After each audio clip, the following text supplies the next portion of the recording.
Boa noite, pessoal. Estamos retomando nossa temporada aí de gravações do Conversa na Galley, como já havíamos dado esse recadinho antes, tá? Estou aqui com o Moisés e com o Cosme. Cosme daqui a pouco vai apresentar o Moisés Paz aqui para gente, tá? Ele vai falar um pouquinho aí sobre até algumas companhias que talvez você não tenha ouvido falar.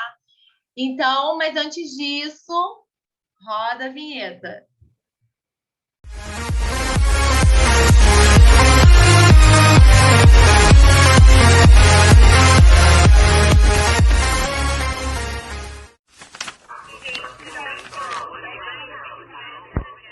Turma, muito boa noite, mais uma vez no Conversa da Galley. Eu estou muito feliz de novo, porque eu já queria conversar com o Moisés fazia um tempo, eu consegui pegar ele ali e falei, hoje a gente vai conversar. Então, estou muito feliz mesmo pela presença. Moisés, boa noite, muito obrigado pela presença. Boa noite, Cosme, Jéssica, pelo convite. Boa noite. Eu tenho acompanhado o canal de vocês, né? Altíssima qualidade, né? Focando aí os profissionais da aviação. E também estou muito contente, né? Fiquei surpreso de ser chamado, porque a gente está meio correndo com as atividades e de repente dar uma paradinha para falar sobre a vida na aviação, né? Que já esse ano fez 44 anos. Então, é uma coisa boa, ainda mais eu que gosto de falar, né? Ficou de bom tamanho. Então você gosta de falar, então aqui é o lugar certo. Tá Pessoal, ótimo. eu vou apresentar para vocês aqui o Moisés rapidamente, fiz um brief aqui dele rapidamente, uma colinha, mas já entra para conversar um pouco com ele. Olha só, e aí já vou adiantar que você pode encontrar o Moisés no LinkedIn, tá? Aqui na descrição está o LinkedIn dele, e você vai encontrar muita coisa lá do Moisés. E olha só, ele fez parte então da Fundação TAM em 77, passou também pela Pantanal Linhas Aéreas, Nacional Transportes Aéreos, depois eu vou tirar a curiosidade com ele, que eu estava um pouco perdido na Nacional Transportes Aéreos, e aí o Moisés voltou depois para a TAM de 97 até 2003, e depois ele entrou no grupo Braspress e ajudou a montar a Air Minas Linhas Aéreas. E aí depois o Moisés foi para Asta Linhas Aéreas, passou pela ITA e vai contar para a gente um pouquinho mais aí da história dele. E há 10 anos aí o Moisés é consultor aeronáutico. Então, é só isso que o Moisés tem aí de experiência para falar com a gente. Então, Moisés, eu queria começar perguntando para você como que você começou na aviação, assim? O que te levou aí para a aviação? Eu vi que essa área sua de carga tem um monte de lugar, né? Mas por que aviação? Fala para a gente aí. Que É, motivo? a minha história, na realidade, ela não começa na aviação, né? A minha Uhum. história, eu sou da Baixada Santista e aos 12 anos de idade, né, meu pai foi transferido para o interior, para a cidade de Araçatuba. Porém, nesse período, um pouquinho antes de ir para o interior, eu já era grudado num tio meu, que era da Petrobras, lá em Cubatão, e era chefe de manutenção e tal. E eu era muito vidrado com coisas de manutenção, de motor, de carro. E quando a gente foi mudar para Araçatuba, ele falou, olha, já que você vai para o interior, lá tem uma escola, Senai, você entra lá e faz um curso de mecânico. Então, a partir de 14 anos de idade, eu já estava em Araçatuba, eu comecei a fazer um curso de manutenção, né, de mecânico de automóvel, me formei, desenhista industrial, muito novo, né, e saí e não tinha Desenhista emprego de... industrial. Caramba. voltado para... chamavam de desenhista industrial na época, isso é nos anos 70, né? Boa, boa. Mas desenhava peça de carro, mais componentes, né? Coisa bem industrial. E aí já em Araçatuba, não achava emprego de mecânico de automóvel. Eu falei, eita! E E do agora? lado da minha casa, em Araçatuba, um bairro lá de Araçatuba, tinha um antigo aeroporto pequeno, chamado Aeroporto Campo de Aviação, bairro Santana. E eu não tinha o que fazer, diplominha na mão, aí eu ia procurar emprego, voltava e parava no aeroporto antigo de Araçatuba, que está hoje desativado. Lá tinha 3 aeroportos. O grande, maior, estadual. Tinha um, que é esse que eu visitava toda tarde, quando eu vinha das minhas andanças. E tinha outro que era do Country Club, que é onde tinha uma oficina de avião. Então, Nesse aeroporto que eu visitava, eu ficava numa cerca de arame farpado olhando os aviãozinhos pousando, descendo dos fazendeiros. E bem na minha frente ali, tinha a ponta do pátio, eu vi um rapaz lavando avião, tal. Eu falei, poxa, até que eu poderia arrumar um negocinho desse aí. Eu lavava o avião até de graça. Então, a partir daí, de ficar olhando na cerca ali debruçado com 15 anos, por aí, eu comecei a falar, pô, que legal, o avião vinha, encostava ali perto e tal. Naquela época, existia tanto táxi aéreo e tinha um escritorinho nesse aeroporto. Aí eu vi que saía um rapaz com a camiseta Era avião branca, pequenininho, né, o Zé? a TAM operava com os bimotores, o Cessna 410 e tal, mas assim, de vez em quando vinha lá fazer um fretamento. Mas eu ficava vendo toda a aviação geral ali num pátio pequeno de asfalto. Quando eu via que o avião da TAM chegava e dava certo, Deus está vendo, eu ficava louco, era um táxi aéreo, e eu gostava de ver o uniforme, o despachantezinho lá, ia lá. Eu, nossa, mas eu queria estar nesse negócio aí. E aí, na minha rua, me chamaram, falaram assim, pô, você está desempregado? Tô. Ó, surgiu uma vaga de ajudante de mecânico no aeroporto do Country Club. Eu falei, interessante. O que precisa? Ele falou, nada, vamos lá, eu te indico. Aí eu fui de bicicleta, 15 quilômetros, lá numa área até quase que rural, assim, né? Aí lá eu tive meu primeiro emprego na aviação, como ajudante de mecânico. Pô, aí eu fiz daquilo ali como se fosse engenheiro, né? Fazia e tal, buscava, tal, trabalhava. Foi uma entrevista sua tranquila, esse bate-papo que você teve para entrar? Você lembra? Lá, naquela época, era assim, ó, tem vaga. Era menor mesmo, não tinha nem registro. Trabalhei lá, nem fui registrado em carteira, né? Então, e aí foi andando. Aí de lá, recebi um convite para ser carregador de mala, que chamava bagageiro, na TAM, no Aeroporto Grande. Aí sim, eu fui para a Glória, né? Aí eu fui para a Glória. E aí eu fui trabalhar no aeroporto estadual de Araçatuba, lá, né? E isso no ano de 77 para 78 já. E aí eu carregando mala, mas também fiquei 6 meses, já fui promovido para check-in, mais 6 para o despacho de voo, né? Na época a TAM tinha só 11 bandeirantes, quando eu comecei. 11 Olha só. bandeirantes de 15 lugares. Bem Moisés, no começo. Desculpa te interromper, você tinha Sim. quantos anos? Olha, eu estava aí na faixa de, já quando eu entrei na TAM, uns 17, 16 para 17, sim, sabe?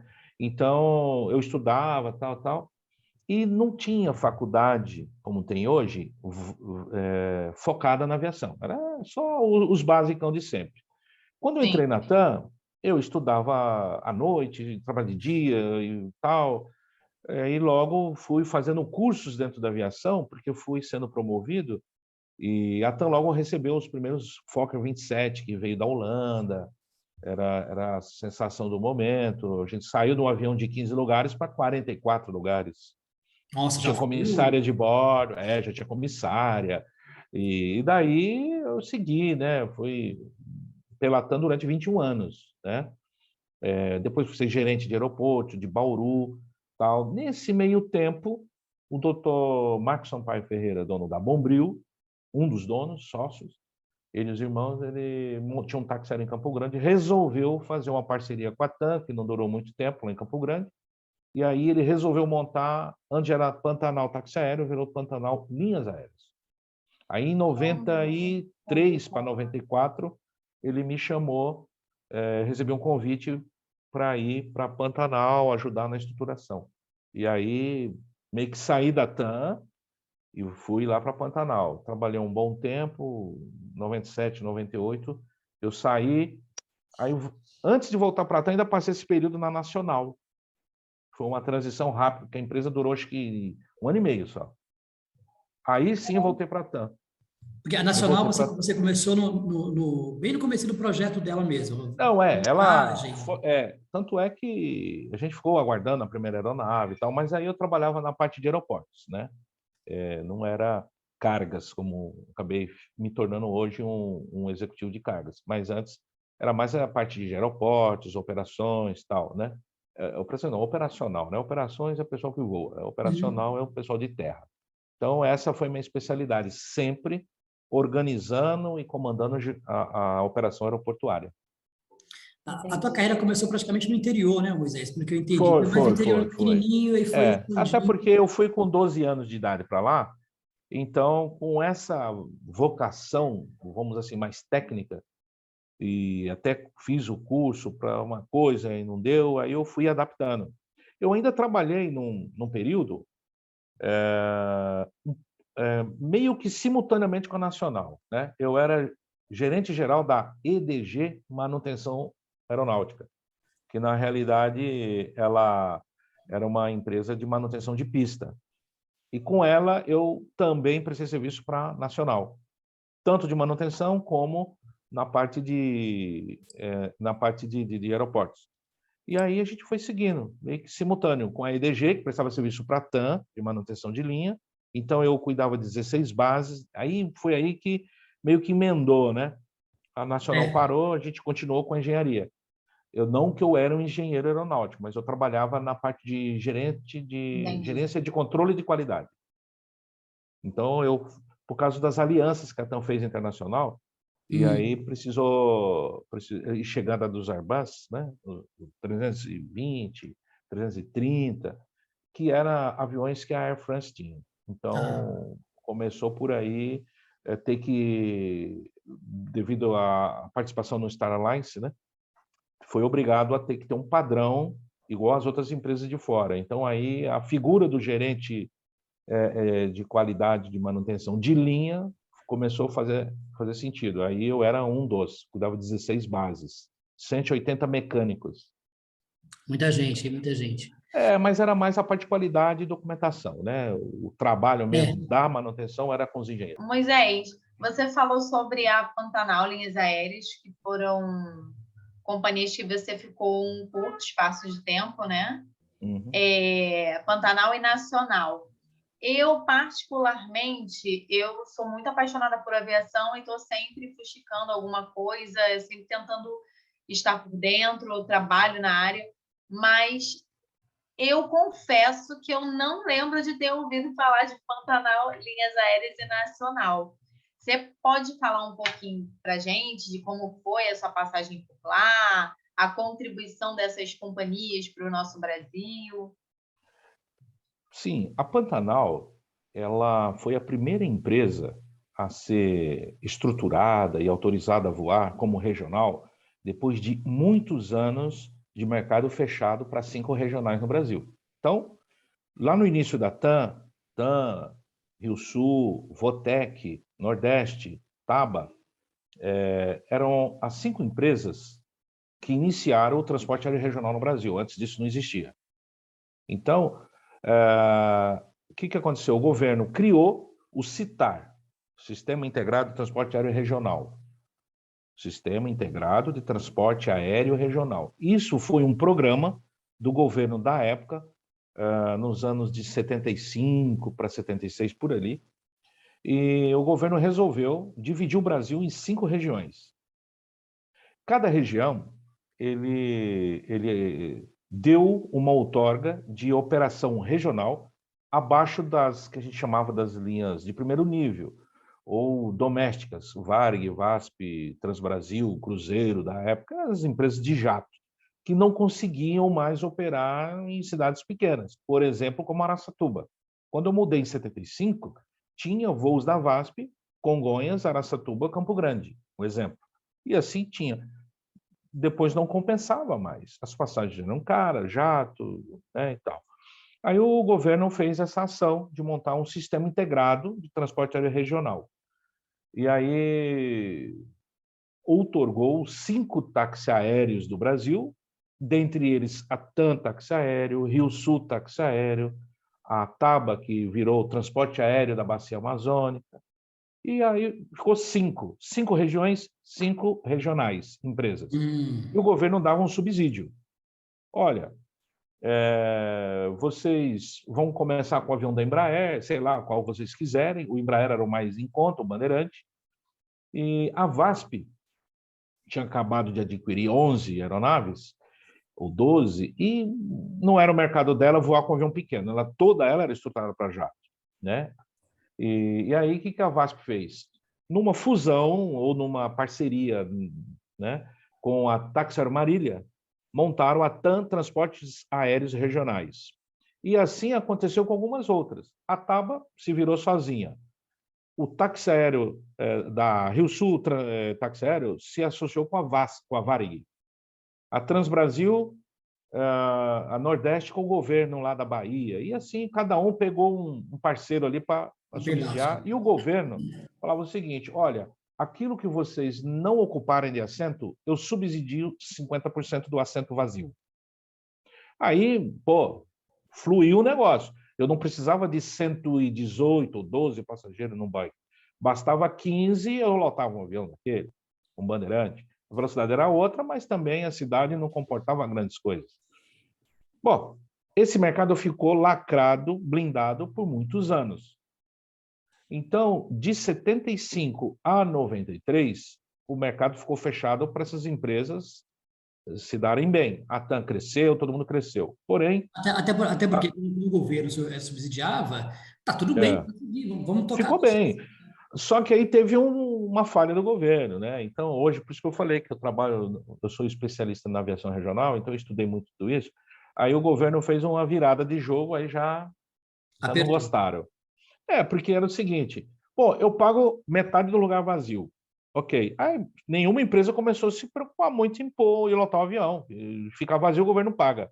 Aí o governo falou assim, bom, agora eu pago 40% dos lugares ocupados. Aí todo mundo correu para lotar o avião. Virou a chave. Então, aí ela virou a chave, diminuiu 10%, falou, 40%, uma coisa que eu me lembro mais ou menos, era nisso. E aí, mas era em cima de um assento ocupado. Então, quanto mais você lotava, mais o governo ajudava. Mas ele diminuiu a ajuda. Só que isso foi uma jogada para chegar num ponto e falei, bom, vocês estão andando de casa cheia, não precisa mais da minha ajuda. Exato. Aí todo mundo, né? Bom, aí quando teve uma virada do Collor de Mello, assumiu lá a presidência, começou um movimento de abrir o mercado regional. E a Pantanal foi a primeira empresa a ter essa autorização. Ficou 2 anos lá tentando. Então, em 93, ela começou, já vinha, né, desde a virada lá do Collor de Mello, Plano Cruzado, quando acabou aquela bagunça, o dono da Bombril, em parceria meio com a TAM, depois ficou sozinho, ele fundou a Pantanal Linhas Aéreas, que tinha 2 Brasília, Embraer 120, de 30 lugares, pressurizado, com comissária, e um Bandeirante, que já era do táxi aéreo dele. Com essas 3 aeronaves começou em 93 para 94, e eu fui convidado para ajustar a parte de tráfego, né, de aeroportos. Então, a Pantanal foi a primeira e muito importante. Aí, na sequência, veio o pessoal da Passaredo, homologou também. Para que abriu o caminho, a Pantanal. A Pantanal foi a primeira a conseguir furar esse bloqueio. Sim. E aí, também a TAM já estava partindo para ver a era do jato. Que ainda foi rolar mais alguns anos, ela implantou o jato, o Fokker 100. Então, as outras empresas foram também saindo um pouco daquele mercado pequeno, regional, que era o que hoje não existe muito, né? Existe toda regional que é voar jato, as capitais igual os grandes, então perdeu um pouco do sentido. E a Pantanal foi bem. Ela era sustentada por um grupo, o Grupo Bombril, aí, muito grande. Sim. Então, ela começou bem. E eu comecei, e lá para 98, 99, houve um problema de uma aeronave que caiu lá em Vilhena, e ela teve um problema de frota e tal. Mas também a Pantanal foi a primeira empresa aérea regional ou brasileira que trouxe os aviões ATR. Os 2 primeiros ATR 42-300 foi a Pantanal que trouxe. Não existia outro avião daquele porte no Brasil. Tinha um Fokker 50 da TAM. Você falou agora, e realmente, a Pantanal teve um papel, além de abrir as fronteiras para aeronaves maiores. Ela introduziu o ATR no Brasil. Depois E o ATR já era um avião mais moderno do que os... Bom, os Fokker 27 da TAM perdeu sentido, porque era muito antigo. Aí ela começou a fazer a briga aí de empresa com a questão de aviões. Então, só que o Fokker 50 foi uma melhoria que fizeram para correr atrás da empresa do ATR, né? Que era um projeto franco-italiano, que hoje foi incorporado pela Airbus francesa, mas antes era franco-italiano. Não era nada, era Alenia e Aerospatiale da Itália e Alenia francesa. As duas juntas montaram uma fábrica. E o avião moderníssimo para a época, né? Moderno, diferente. E o 27 era antigo. Aí a Fokker começou a correr atrás, trocou os motores do Fokker 27, que eram os motores antigos, né? E deu o nome de Fokker 50. Era barulhento, era motor Rolls-Royce Dart. Era aquele motor bem antigo que usava, por incrível que pareça, ele para melhorar a potência na decolagem usava metanol junto com querosene. Então eu fazia para esse balanceamento, eu fazia cálculos de decola com metanol, sem metanol, e a gente que dava a linha para o comandante, dependendo do peso e da pista. Então era um motor Maravilha. barulhento e antigo, né? Aí o ATR chegou já. Eu estava ali em Congonhas, quando eu morava ali em São Paulo, passava um Fokker 100 e falava, misericórdia, para a conversa aí, depois... Não, o 100 já era jato, né? O Fokker 100 já era jato. Era jato. O 27 que era ruimzinho. Era o turbo hélice antigo.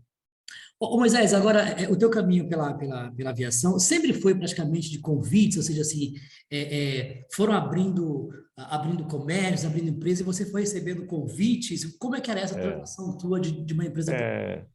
Olha, depois de um período na TAM, onde eu adquiri muita experiência, fiz muitos cursos, treinamentos e tal, eu posso dizer que eu nunca enfrentei processo seletivo, currículo. Currículo, sim, eu mandei só para mandar informação básica em cima de um convite, né? Então, a Pantanal foi um convite, a Nacional foi outro, o amigo meu que foi, tal. E até hoje ainda é assim. Então, eu confesso que já no começo, né, eu sempre falava, poxa, eu tenho o privilégio de trabalhar onde eu gosto, né? Hoje ando meio cansado, porque 44 anos cansa só de aviação, né? Mas o que cansa não é a aviação em si, é isso que a gente vê no mercado, né? Entrou muita gente para ser dono de empresa que não é do mercado, não é do segmento, então, e entra nas aventuras aí, e é um negócio muito caro, né? Hoje ninguém... Aí você vê que não tem empresa regional pequena voando um avião de 19 lugares, que são o modelo para uma regional pequena. Eu trabalhei na Asta, né, mais recentemente, para implantar a parte de cargas, e a convite do meu amigo e chefe aí, que é o Adalberto Boxan, que foi vice-presidente da Gol. Ele me levou para lá, ela era em Cuiabá, eu ia toda segunda-feira, com os aviões Gran Carva. Só que é 9 lugares, é um pouquinho pequeno, que é o que a Azul Conecta usa. Então, esse aí seria um mercado mais original mesmo, de se praticar aviação regional para os interior, para Mato Grosso, seja para o Nordeste, coisa que estão fazendo aí, mas muito pouco. Está muito desassistido esse mercado. E as regionais que tinha foram acabando. Né? Foram engolidas, né? Foram, o pessoal vai tirando elas do mercado, por quê? Porque elas vão se meter no mercado dos grandes. Aí os grandes se incomodam e compram ela e tira. É assim que funciona. É verdade, é verdade. Avião menor começa a incomodar ali e fala, vamos já abocanhar isso aqui, pronto. O ATR-72 é um avião que já leva 70 e poucos passageiros. E já incomoda um jato, viu? Ele já, 2 ATR na linha, ele incomoda um Boeing. Então, quando você começa a trilhar atrás do grandão, ele fala, peraí que eu acabo com essa festa agora. Então, ele compra a empresa ou coloca o avião por um tempo com preço baixo e até que ninguém aguenta. É verdade. Nossa, que pressão, né? É grande, hein? Por isso que o grupo que eu falei que eu já tinha trabalhado parou de voar aí, né? Por quê? Porque não compensava, muita briga por pouca coisa. Aí agora tá tudo aí. Antes um monte de regional brigando. Aí uma engoliu a outra, todo mundo quebrou os grandes, inclusive. Então aí o mercado deu uma virada muito grande. Hoje você tem 3 empresas voando no Brasil, grande, e tem uma Passaredo, tem uma regional também que ela vai muito atrás dos grandes, então, mas ela é a melhor que tem hoje, né? Assim, Mas você acha que o perfil hoje do profissional da aviação, de quando você começou, você acha que mudou muito o perfil hoje ou não? Está bem parecido o perfil de alguns tempos atrás? Não, mudou. Inclusive, pouquíssimos profissionais com essa carga e esse tempo de chão que eu tenho. Muitos ficaram para trás, até por já uns mais velhos que eu, tal, já foram cansando, aposentando, ficou mais fácil isso. E também tudo virou, né? Você vê pelos próprios aeronautas, os pilotos, né? A aviação mudou dentro da cabine, é toda outra. Então, poucos foram se adaptando a essas mudanças, né? E cada vez mais a tecnologia entrou bonito nos aeroportos, em tudo, está cada vez mais assim, difícil até para uma pessoa de idade querer fazer um check-in pelo celular, aquelas coisas todas.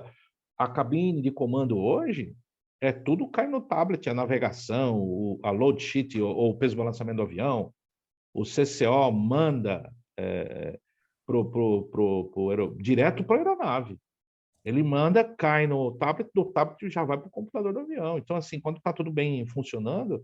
Então, assim, até os pilotos tiveram dificuldade de sair da era dos analógicos, dos reloginhos, para ficar no digital puro, né? Então, até as aeronaves estão tudo sendo fabricadas. Então, o perfil do pessoal de antigamente é totalmente outro, né? Tanto em todos os segmentos dentro da aviação. Parte de quem voa, quem está em terra, tudo.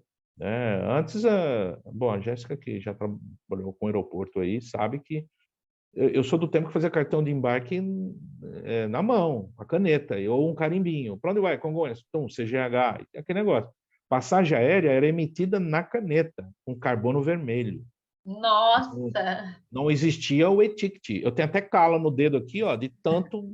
Chegava 5 passageiros. Tem passagem para São Paulo? Tem. Ficava todo mundo ali emitindo passagem, cartão de embarque, o avião aqui nas costas, aeroporto pequeno, regional, e pronto para embarcar. Eu falava, vai dando embarque, eu estou emitindo 3 passagens aqui. Então, a nossa lista de passageiros vinha por telex. E eu comecei na TAM na época que era transmitido pelo rádio, um SSB grande. 2 horas antes, a central de reserva da TAM em São Paulo me passava 10, 15, 20 nomes por rádio. Eu anotava numa folha, ia lá para o check-in, esses aqui são os passageiros de hoje. Aguardar chegar agora. Aí o avião vinha de Cuiabá e Rondonópolis, o nego passava o movimento errado. Você pode embarcar 20. Já tem 15 confirmados e 5 lugares disponíveis. Aí, quando eu emitia a passagem de última hora, eu ia dentro do avião, tem 3 a mais aqui. Rapaz, era uma dificuldade. Naquela época não tinha com quem falar. Eu ligava por telefone discado, com cadeado, que é para a gente não ligar para nada. Só o gerente tinha a chave, eu discava, falava com a coordenação, saudoso chefe Gabriele, da TAM de São Paulo, da coordenação. Gabriele, deu um excesso de 3. Ele falou, tira o avião do chão, depois não mata quem precisar que matar, a gente vê quem errou. E aí chegava lá no avião, tem 2 CHD, criança que ocupa assento, pagava meia passagem. Falava para a mãe, é possível a senhora levar no colo? Quando era pequeno. Aí sobrava um assento, eu encaixava. E assim foi feito. E arrumando ali na hora, vamos ver o que a gente faz. Eu mandava um para o Jump City para voar na cabine, meia passagem ia no colo, e aí depois eu ligava na TAM, não, já decolou, tá tudo certo, tá. Morria o assunto, no outro dia a lenha de novo. Então a gente tinha um pouco essas dificuldades, e mesmo assim, com toda dificuldade, né, a gente fazia, nossa, era muito prazeroso. Viu? Muito, muito, muito. Para mim, quanto mais confusão, mais eu gostava, porque eu resolvia tudo, ia correr. Só que depois que inventaram tudo eletrônico, não faz sentido você dar um overbook num voo, onde o sistema tranca tudo. E a Jéssica sabe o quanto a gente sofreu agora em dezembro, com overbook digital que não era, mas abriram a porta digital, passava uma boiada no voo, quando ia ver tinha 20, 30, tinha avião com 50, né? Aí também é pedir para se ferrar, né? Jéssica, Moisés, você falou de colocar CHD no colo. Hoje em dia, hipótese nenhuma, 2 anos acima. 2 anos o CHD... O que o Moisés falou, né? Ele falou que mudou as coisas. Antes a gente, assim, a partir de 2 anos, tem direito de pagar de ocupar um assento com meia passagem. Hoje, o CHD, né, o Children, que a gente fala, não Isso. paga mais meia passagem, ele já paga uma passagem mais cara do que meia, É um né? Não sei pouquinho qual é o mais percentual. barata. Ela é um pouco do que um adulto. Então, assim, é pouca diferença. Mas antes não. Se a passagem custava R$ 100 ou cruzeiro, sei lá o que fosse, era 50% do adulto. E não Entendi. tinha esse monte de tarifa. Era uma só. Tipo, Araçatuba, São Paulo, era 200, seja lá o que fosse, a metade era 100. E só tinha uma tarifa.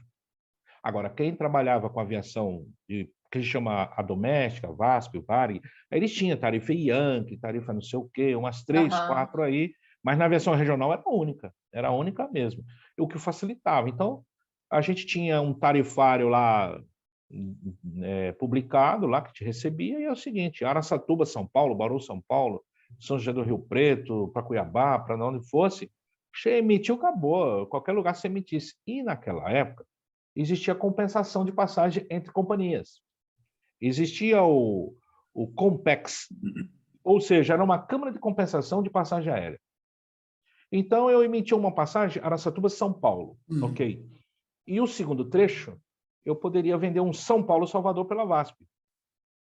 Tinha um tarifário nacional publicado pelo DAC, que cada base tinha um, falava quanto que custa uma passagem de São Paulo-Salvador VASP na rota 050, que seria a do litoral. Custa tanto. Ok? Independente de horário, a tarifa era aquela. Aí você depois briga para reserva, para horário. Então, você emitia uma passagem e ainda tinha a possibilidade de emitir ela em aberto, a data. Você emitia o trecho e o valor. Aí o cara lá depois tenta embarcar. Ou você liga na VASP e fazia uma reserva por telefone. Olha, eu tenho um passageiro, conexão da TAM Araçatuba São Paulo, que vai fazer uma conexão com outra empresa de vocês. Aí assim. Aí o cara fazia, dava o localizador, eu emitia e colocava. Então o cara já ia com o primeiro trecho garantido e o segundo também. Bom, o que isso acontecia? A TAM recebia todo o dinheiro, ou qualquer empresa recebia todo o dinheiro. Só que no final do mês, o trecho voado São Paulo-Salvador, que é da VASP, que era VP na época, a gente fazia um pacote e existia uma câmara de compensação no Rio de Janeiro e cada companhia chegava lá e falava assim, ó, estou apresentando tudo que eu recebi, que é da VASP, outro da Transbrasil, da VAR. Aí eles também faziam o contrário, emitiam passagem para voar na TAM, então quando chegava no local da conexão, está tudo emitido, tem localizador, está na lista de passageiro, eles aceitam tranquilamente, porque existia o acordo entre as empresas, tanto regional como as nacionais. Então, depois você troca, é igual compensação de cheque, né? Você Sim. faz a troca. Quanto dá? O que eu devo para a TAM, para a VASP? Eu recebi 1 milhão aqui que eu tenho que pagar para a VASP, mas a VASP também recebeu. E havia também uma taxa de serviço que a VASP pagava para a TAM. Então, era super bem bolado, viu? Hoje, depois de um tempo, que ficou cada um por si só, todas as rotas você voa empilhado em cima dos outros, é por isso que se quebra todo, não tem mais nenhuma. Por quê? Porque não tem mais regra. Parece que está tranquilo, mas acabaram com a versão regional em função disso. Porque não há regulamentação de rotas. Há uma regulamentação em si da operação, segurança operacional, aquela coisa toda, ok, isso aí melhorou muito. Mas na questão comercial, concorrência das empresas, bom, a TAM é o que é, porque ela voou muito tempo sozinha no mercado quadrado ali que fizeram para ela. A Rio Sul, a TABA. Agora, quem fez uma má gestão quebrou suas empresas. Lá outras empresas aconteceu. Ou foram engolidas por outras, porque foi começando a ser permitido isso, antes não era. Então, a Pantanal fez a abertura do mercado, até a Passaredo, ainda tinha. Aí depois já começou a pipocar para todo lado. Aí pronto, aí era uma empresa daqui, outra dali, um querendo voar perto do outro. Depois ficou pior ainda. Hoje você fala assim, eu quero fazer um voo daqui para Araçatuba. Se tiver 10 empresas regionais, ou grandes ou pequenas, todas recebem autorização. Às vezes a ANAC dá uma criadinha de casa, mas aí Araçatuba não tem gente para tanta empresa. E aí foi um quebrando o outro na concorrência. Entendi. Foi o que aconteceu. Ô, Moisés, essa coisa que você está falando sobre os acordos, né, entre as companhias, Eu sempre achei isso, até mesmo antes de entrar para a aviação, eu sempre achei isso muito interessante, Era. porque é o fim, né? A gente chama de fim no É. aeroporto. Isso, isso. Então, porque imagina você ter um overbook ou ter um atraso, um cancelamento, e você deixar um passageiro que tem uma reunião de trabalho super importante no chão ou no hotel, perdendo ali o compromisso dele, e você tenha uma oportunidade de ter um diálogo, né, uma parceria com uma outra companhia. Olha, eu preciso realocar o meu passageiro lá no... E o processo é muito rápido, né? Tudo acontece muito rápido. É, De você bem realocar rápido. aquele passageiro numa outra companhia. Eu sempre achei isso muito interessante, porque acho que a aviação, além da segurança, que todo Uhum. mundo tem que se comunicar para que as coisas, os riscos diminuam, um dia pode acontecer um imprevisto com uma e a outra ajudar e vice-versa. Então, na minha visão, o fim é uma das melhores sacadas que eu já vi na aviação até hoje. O fim foi criado, né, para você acudir uma empresa que se deu mal na trajetória ali do percurso que ela ia fazer, né, que a gente Sim, cansou de ver aí recentemente. Então, isso aí é excelente, mas deveria ser mais regrado ou bem combinado entre as empresas, né? Não pode, como a gente viu recentemente, bom, eu vou recomendar lá, o cara me joga na tarifa mais alta que tem. Quer dizer, eu cobrei 500, estou pagando 1.500 para não deixar o cara na sim, mão. Aí, por isso que quebra mesmo. Mas quando eu falo da compensação das empresas, não era nesse sentido. É no sentido assim, hoje, por exemplo, mesmo a Balfa Air, Itapemirim, seja lá quem fosse passaredo, ela própria emitiria uma passagem pela Gol. E a Gol aceitaria, depois elas compensavam os valores.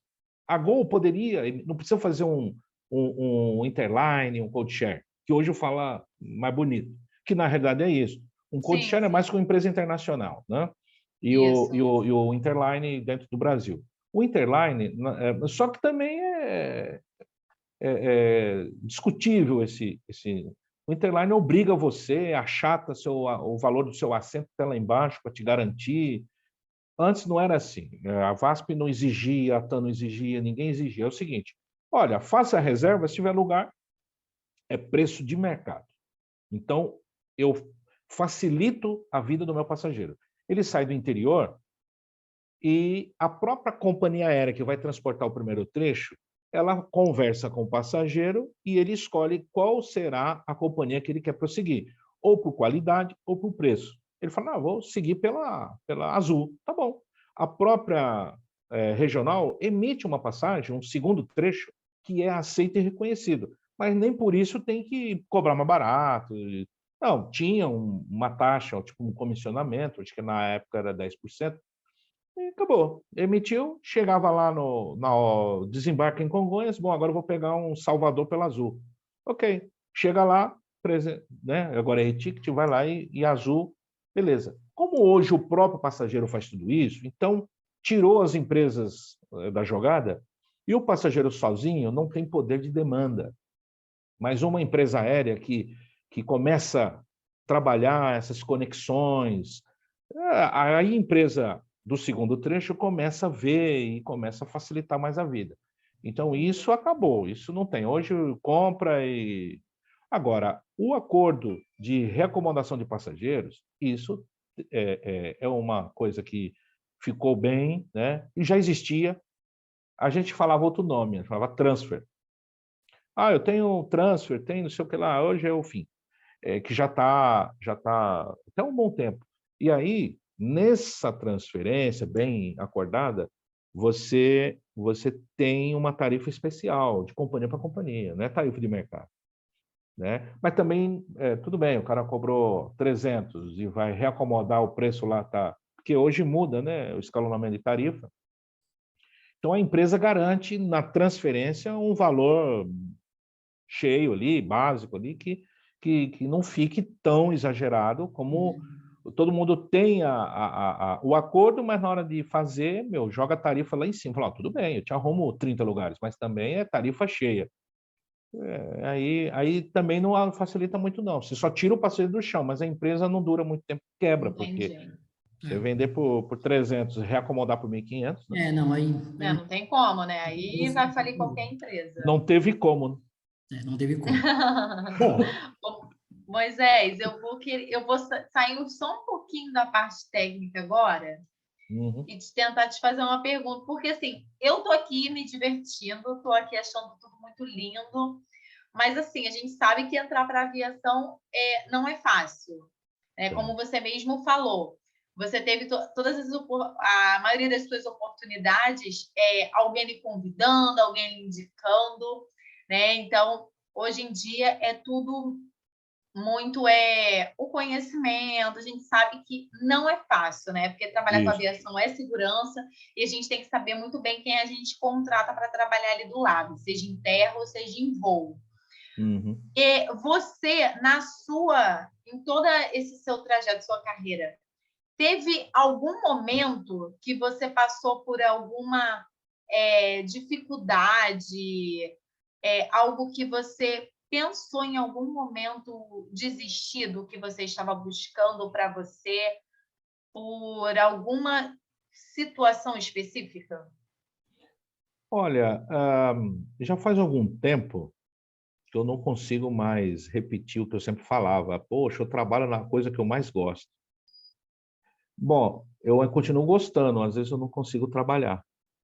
Tá entendendo? Quando você se prepara para que o que você está contribuindo junto com seus companheiros de trabalho seja algo muito bom, aí alguém deixa de fazer a parte lá de cima. E aí, do nada, a coisa não acontece, a empresa quebra, não paga ninguém. Com o tempo, isso vai cansando também. A gente está cansado de ver aí alguns casos de empresas que deixaram de operar, até bem tradicionais, que não pagou ninguém. E o pessoal foi ficando ao longo do tempo. Eu estava falando hoje com alguma pessoa, com um amigo meu, e o que acontece?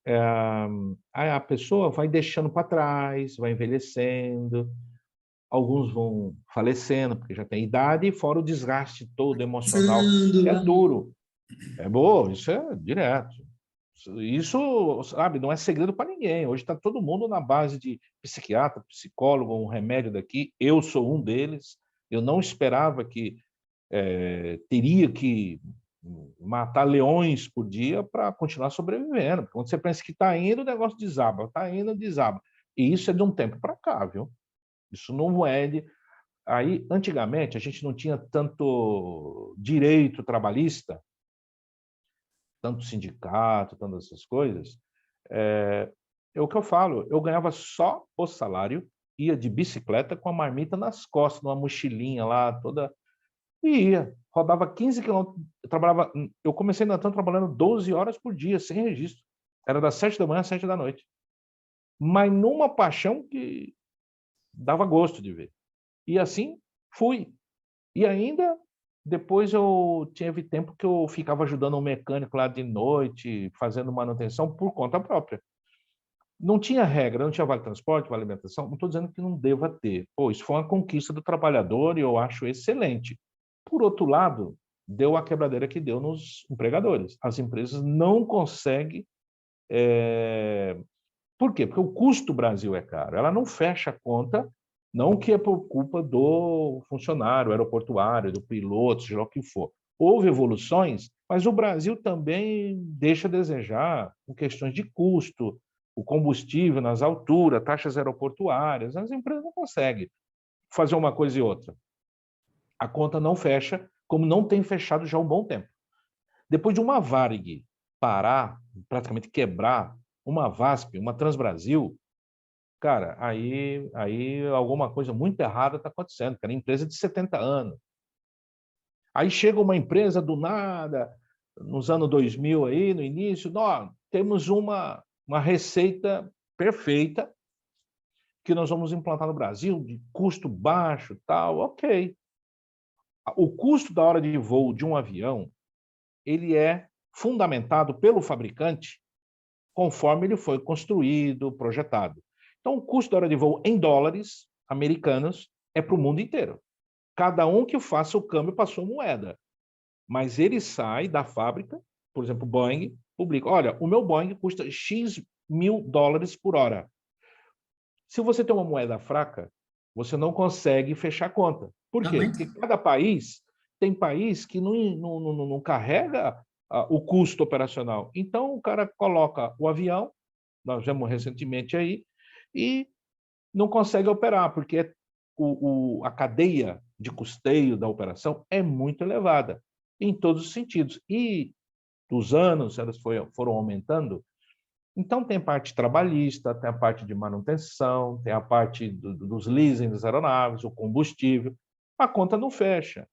Por exemplo, o pessoal de carga vai até me querer me matar, mas toda hora alguém me liga querendo montar uma empresa cargueira. Eu falo, cara, a conta não fecha. E eu tenho informações ou cálculos feitos com gente pesada da área de cargas.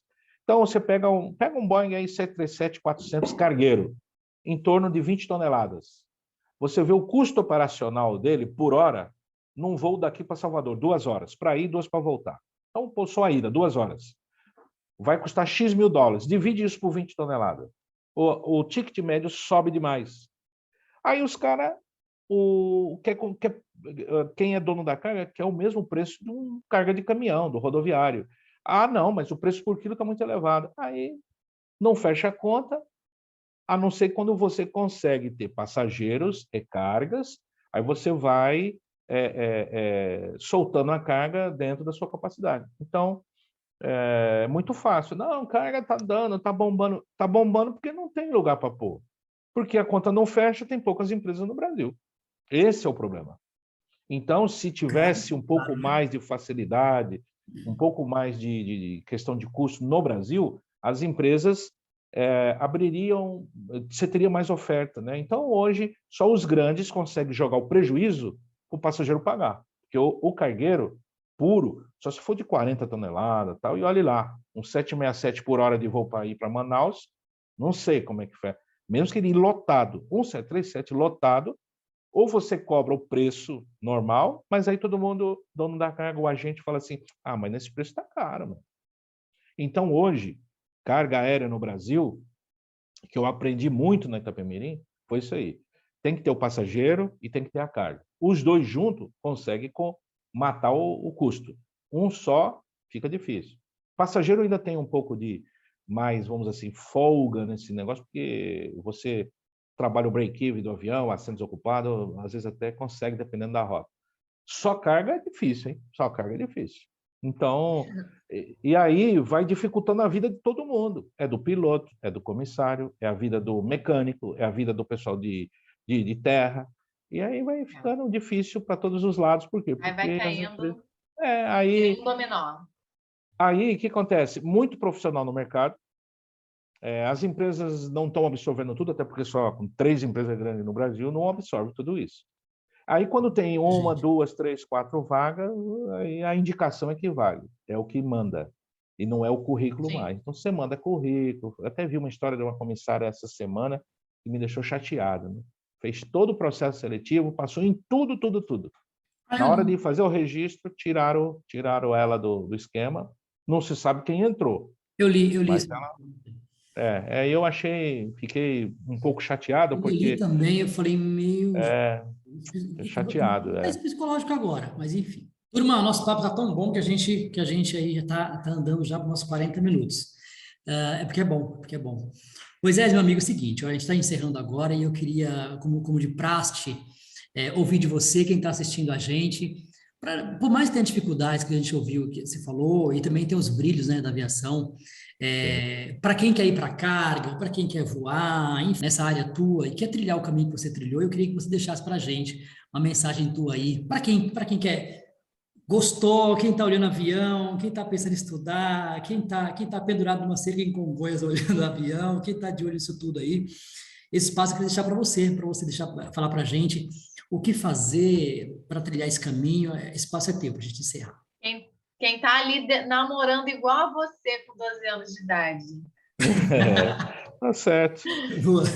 Hoje você tem que ir para o banco da escola mesmo aí, porque tem muito treinamento, muito curso, muita legislação a cumprir. Então, qual que é o recado que eu deixo para o pessoal hoje, que tem muito apreço pela aviação? Não tem outra forma de você estar capacitado. Fazer cursos, fazer treinamentos, adquirir tudo, enquanto você ainda tem tempo, faça tudo que você pode. Em inglês, inclusive, não precisa nem falar, né? O inglês para aviação, cada vez mais essencial, né? Eu deixei de aceitar alguns convites porque não tem aquele inglês muito bom para empresas internacionais, principalmente na área de logística. Faz aí uns 2 meses já que me convidaram, tem hora que tem que declinar porque eu fiquei muito técnico, muito cabine, muito checklist no inglês e a conversação ficou meia... Hoje não está tão boa, então para mim não... Né? Então eu recomendo que a pessoa tenha não só um perfeito inglês, mas tenha também... Tem que ter um certo dom, né? Porque se ficar só na base do... tem que ter um pouquinho de jeito para o negócio, né? E com mais toda a capacitação que tem, vai dar um bom profissional. Não tem como entrar por outro caminho se não começar por aí. Antes se começava na cerca do aeroporto, no arame farpado, né? Mas hoje já não dá. Hoje é ali no treinamento, nas aulas EAD e tal, mas tem mais vantagens aquele que está capacitado, independente de qual área, né? Ele, vou trabalhar na logística, vou trabalhar na parte operacional, ou vai ser um piloto, seja lá o que for, tem que estar bem preparado. Fora aquele foco específico técnico, ainda tem que seguir com alguns caminhos paralelos. Muito bom. Então, você que está pensando em entrar na aviação e acha que não tem que estudar, então já está dando o recado, tá? Estude. Moisés, mesmo estudando, dá o que dá? Se não tiver uma capacitação, difícil, hein? Moisés, estudo, amor e vocação. E vai na fé. Muita fé. Eu costumo dizer que... E boa indicação também. Boa indicação também é bom. Olha só o Moisés. Não estraga o negócio. Não, mas o network faz parte do negócio. Isso é um fato, não tem como deixar de lado. Você tem que fazer relacionamentos bons com empresas e tal. Agora, é claro que uma boa empresa ela vai avaliar você pela sua capacidade. Até porque quando você trabalha bem, não tem jeito. Você deixa rastro onde você passa, que trabalhou bem. Como também o contrário, né? Também o contrário. Bom, eu quero agradecer muito, Moisés. Muito obrigado, Moisés, por você estar conosco aqui. É uma felicidade enorme, enorme mesmo, voltar com esse pé direito aqui. E você já sabe, já está com o dedo no like aí, se inscreve no canal. A gente volta em breve a gravar de novo. Dessa vez foi com o Moisés dando pontapé para a gente. Jéssica, obrigado mais uma vez. Obrigada a vocês, gente. Adorei o bate-papo. Muito construtivo mesmo. Espero que todos tenham tido a mesma percepção que eu tive. Tudo que eu ouvi aqui, cada coisinha, levo para a minha vida dentro da aviação. Muito obrigada. Eu que agradeço vocês e estou sempre à disposição. Olha, conheci Pantanal, Nacional, linhas aéreas. Olha, tu não... Eu ainda não falei a parte da versão executiva, minha parte de consultoria, que é muito assunto. Tem que ser uma segunda. Muita coisa, né? Tinha que ser um ao vivo mesmo, né, gente? Aquele ao vivo. Pode ser. Podemos organizar aí a apresentar no ao vivo aí com o Moisés de novo. Que a gente responde bem especificamente a curiosidade de todos ou querer saber de alguma coisa. Né? Com certeza. A gente abre um chat para todo mundo perguntar para o Moisés. Turma, obrigado aí pelo carinho de vocês. Nos encontramos em breve com mais um convidado aqui no Conversa na Galley e até a próxima. Tchau. Tchau, até a próxima. Tchau.